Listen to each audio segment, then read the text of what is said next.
De actualidad. Es una alegría, como siempre, tener a Sal Emergui aquí en Radio Sefarad. Bienvenido, Sal. Hola, ¿qué tal, Raquel? ¿Cómo estás?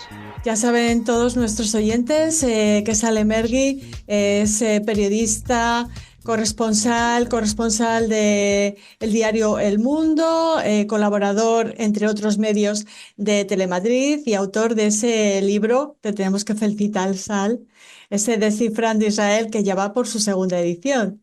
Gracias, gracias. La verdad es que el timing no sé si es bueno o malo, pero creo que la segunda edición que salió hace unos meses incluye cosas de los últimos meses, por supuesto, pero creo yo que más allá de la actualidad, da un poco radiografía de lo que es el país Israel en general. Una radiografía que muchos, bueno, pues no conocen exactamente. Justo cuando estamos hablando, cuando Sal Emergui ha tenido la amabilidad de atendernos, se ha conocido esa noticia de ese ataque de Israel que ha terminado con la vida de ese supuesto periodista Anas al-Sarif, que ha levantado, bueno, pues una oleada de nuevo odio a Israel, acusaciones de estar acabando con periodistas, y ni siquiera, Sal, hay ese habitual entre los que estudiamos periodismo, que era como la primera regla, ese por otro lado o por otra parte. En este caso, Israel asegura que. ¿Por qué crees que ha pasado? ¿Por qué pasa siempre esto? ¿Y cómo ves esta noticia? ¿Cuál es tu interpretación? Bueno, es otro capítulo también de la narrativa que hay en Israel y fuera de Israel, que son guerras totalmente diferentes. En Israel todos los medios tampoco le han dado mucho espacio, diríamos, a la noticia, pero sí que han titulado, por ejemplo, Israel mata al periodista terrorista o al terrorista que se hacía pasar por periodista. Y esos los medios de comunicación israelíes informan en su mayoría en base al comunicado del ejército según el cual Sharif se alistó hace unos años en Hamas, era parte de una célula y también simpatizaba con Hamas y tenía, como has visto, fotos con líderes de Hamas, etcétera, y más allá, por supuesto, que Al Jazeera y él en persona tenían también acceso directo a cosas del brazo armado de Hamas. Por otro lado, la otra guerra es la que no se ve aquí, que es la que se ve fuera, y es la muerte, asesinato de otros periodistas en otro ataque israelí, que esta vez fue cerca del hospital Shifa en Gaza. Así que yo creo que sí, estoy de acuerdo contigo que lo que habría que hacer como periodista en ese sentido, y yo en este caso exacto, esta crónica no la he hecho para el mundo hoy, por muchos motivos no he podido hacerla, pero en cualquier caso sí que habría que poner, dejando bien claro, en primer lugar, la versión de Israel y también la versión de Al Jazeera, que lo niega. Eh, Sal, lo que sí has publicado es un reportaje muy interesante acerca de cómo están viviendo los familiares de Eviatar David, concretamente, pues esos vídeos, esa situación que nos permitió ver el estado escalofriante en el que se encuentran. Con este reportaje has resumido la visión de los familiares, de todos los que esperan que vuelvan los rehenes, los 50 y sobre todo los 20 que están vivos. Sí, hay varias sensaciones, diríamos, mezcladas. Por un lado, mucho pánico, miedo, angustia, rabia, enfado hacia la decisión del primer ministro Netanyahu de ampliar esa ofensiva militar, porque consideran que es una sentencia de muerte a los suyos, ya que recuerdan, y eso con razón, que la mayoría, casi todos, menos 8 de los secuestrados liberados, fueron liberados en acuerdos de tregua y no en operaciones de rescate, y creen que en el momento que Israel sienta finalmente, aún no hay que confirmarlo, pero se hace una entrada y una ocupación de la zona de Gaza y luego de la zona de Nuseirat o de Deir el-Balah, pues todo el mundo sabe aquí que jamás tiene órdenes de que en el momento de que los soldados se acerquen, no hay una sospecha mínima, pues los captores tienen órdenes de asesinar a los rehenes, a los secuestrados, y por tanto tienen mucho miedo.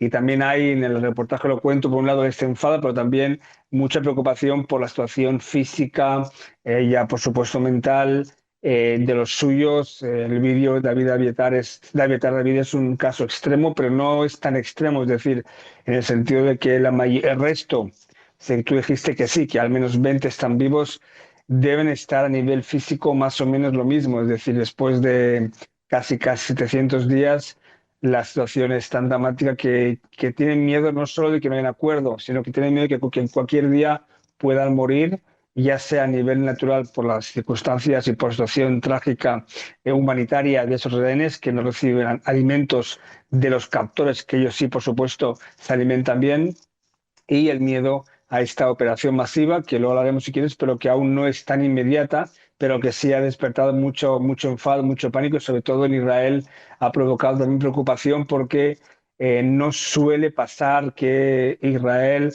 acometa una misión tan compleja sin que tuviera el apoyo total del jefe de ejército, que en el gabinete mostró sus reticencias, incluso oposición, y por tanto muchos consideran que es una operación bastante compleja, ambigua, complicada, y la mayoría, según los sondeos, está a favor de un acuerdo de tregua a cambio de la vuelta a los secuestrados, y sin comentar, por supuesto, que Netanyahu decide esta misión en un momento en el que su país, en el momento en que Israel está en el mayor aislamiento que se recuerda desde la creación de Israel, la declaración de independencia de Ben Gurión, y esto, por supuesto, no ayuda mucho a Israel a nivel internacional, y eso también es uno de los factores por los cuales aumentan las críticas y condenas de países amigos. Yo no hablo de países no tan amigos hoy en día, como por ejemplo Irlanda o España, según Israel, pero sí que países como Alemania, por ejemplo, que han tomado decisiones muy dramáticas como el armamento,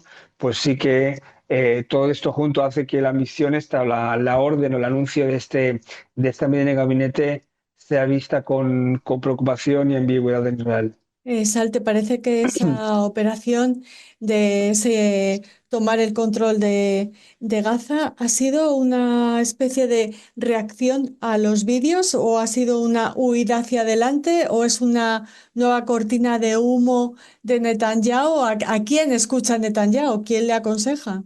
Hoy en las televisiones israelíes han hecho también un resumen de sus declaraciones de ayer, en el sentido de que ayer volvió a decir, este mismo noche, de que solo falta controlar Gaza y ya acaba la guerra y tenemos la victoria. Fue lo mismo que dijo con Rafía, con Han Yunes, llevamos ya casi 2 años.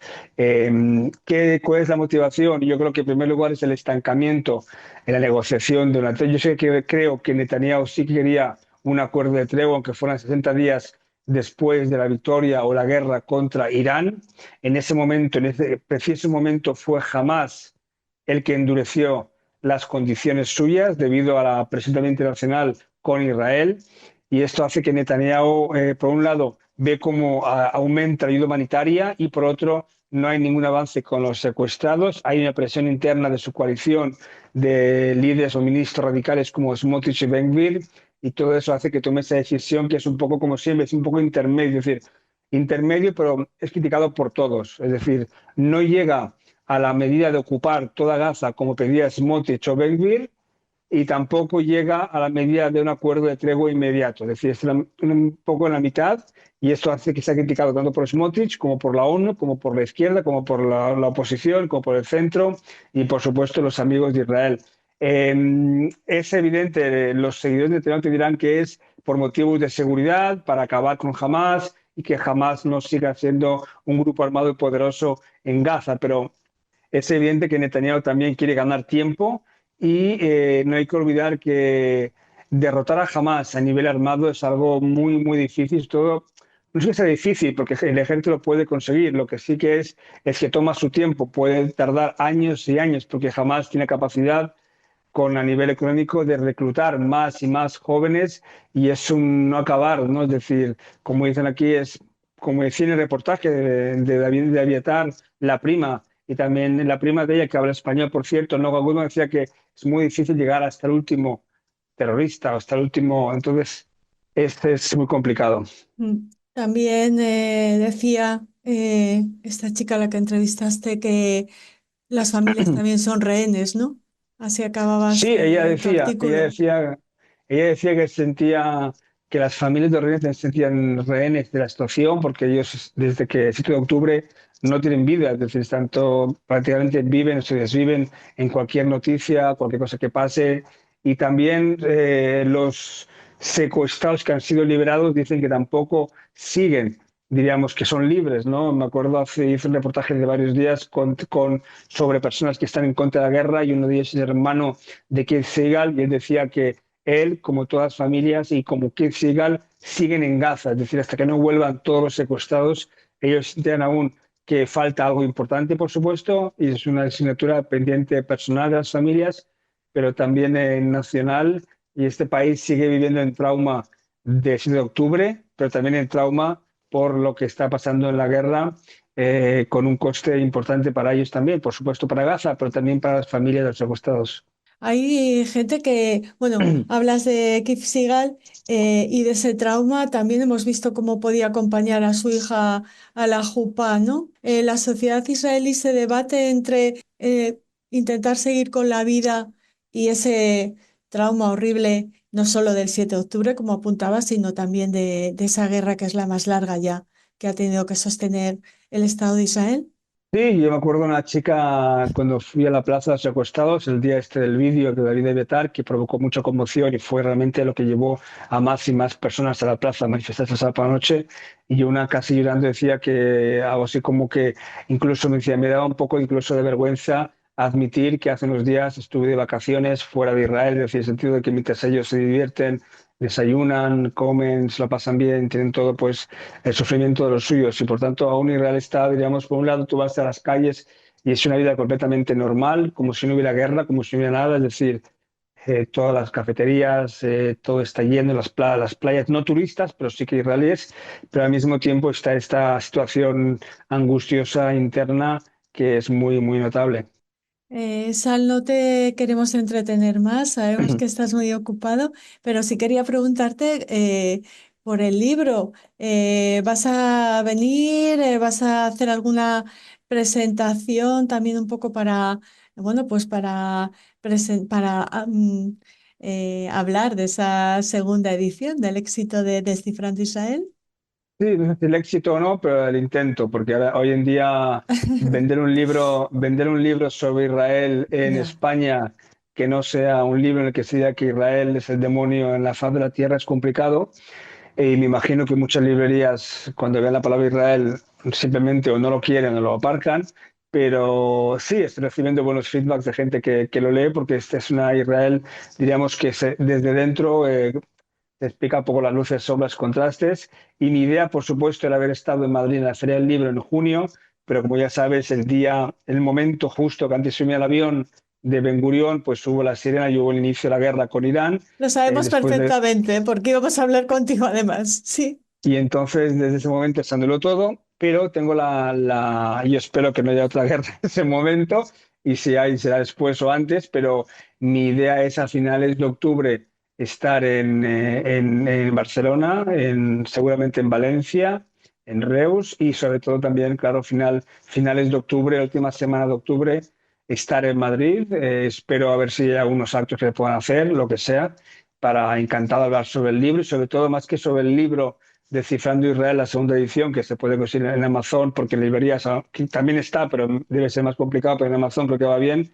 Es sobre todo hablar sobre la situación actual y lo que el libro cuenta de apéndice, que es los efectos del 7 de octubre y de la guerra en Israel, en Gaza, en la región, porque han habido cambios realmente tremendos, y sobre todo cómo está cambiando la sociedad israelí a través de esta fecha que ha marcado un antes y un después para este país, y yo creo que también para toda la región. Ujú.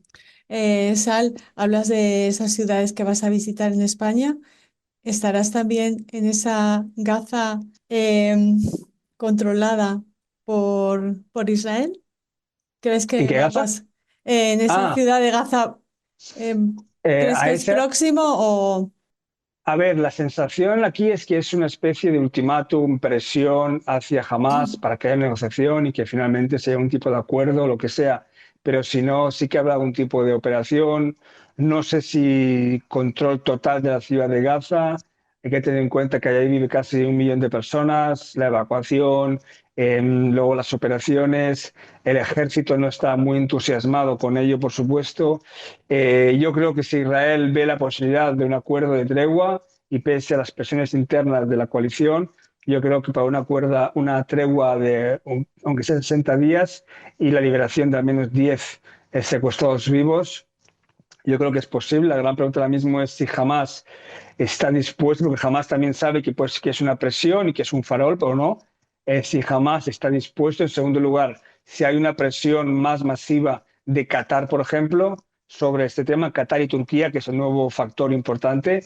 Y ya por último, el factor Trump, es decir, todo esto puede acabar de alguna forma en el momento que Trump diga se acabó. Trump, por ejemplo, mi impresión es que Trump ha dicho a Israel que mientras haya ayuda humanitaria en la Franja de Gaza, mientras siga llegando en camiones y sigan ampliándose la ayuda humanitaria por tierra y por aire, Trump le habrá dicho a Netanyahu que respecto a la presión militar, haz lo que quieras, solo no quiero que haya una crisis humanitaria. Pues muchas gracias, Al, por tu análisis. Te seguimos leyendo, escuchando en televisión, en prensa o leyendo tus libros. Muchas gracias y hasta siempre aquí en Radio Sefarad. Gracias, Raquel. Un abrazo. Chao.